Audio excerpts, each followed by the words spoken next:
শাকসু নির্বাচনের সর্বশেষ জানাতে আমাদের সাথে সিলেট থেকে যুক্ত হচ্ছেন সহকর্মী সাকিব আহমেদ মিঠু। মিঠু, শাকসু নির্বাচন তো স্থগিত হলো, প্রার্থী সাধারণ শিক্ষার্থীরা কি বলছেন এ নিয়ে বিশ্ববিদ্যালয় প্রশাসনের পক্ষ থেকে কি কিছু জানানো হয়েছে কিনা জানাবেন আমাদের।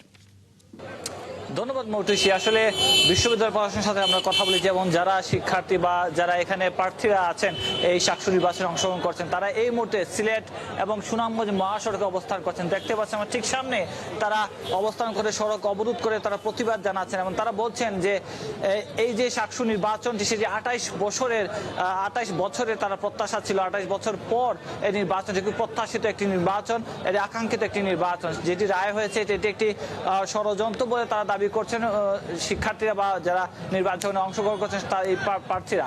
আমি বিশ্ববিদ্যালয় প্রশাসনের সাথে কথা বলেছিলাম, প্রো বিসি যিনি ছিলেন সাজিদুল করিম, তিনি বলেছেন যে আসলে তারা রায় হওয়ার পরপরই তারা চেম্বার আদালতে তারা আপিল করেছেন এবং তারা চেষ্টা করছেন যদি রায় তাদের পক্ষে আসে তাহলে নির্বাচনটি অনুষ্ঠিত হবে।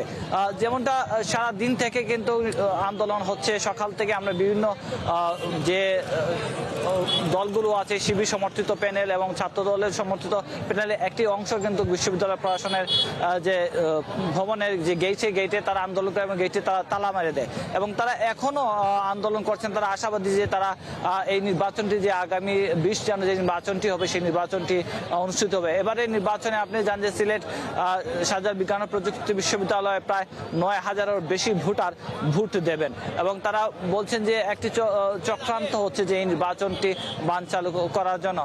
এবং যেটা তবে রিটে যেটা বলা হয়েছে আসলে জাতীয় নির্বাচনের আগে কোনো ধরনের নির্বাচন আসলে আইনসম্মত নয় বলে তারা রিটে বলা হয়েছে। আমার কাছে এই মুহূর্তে ছিল সর্বশেষ তথ্য। ধন্যবাদ মিঠু আপনাকে।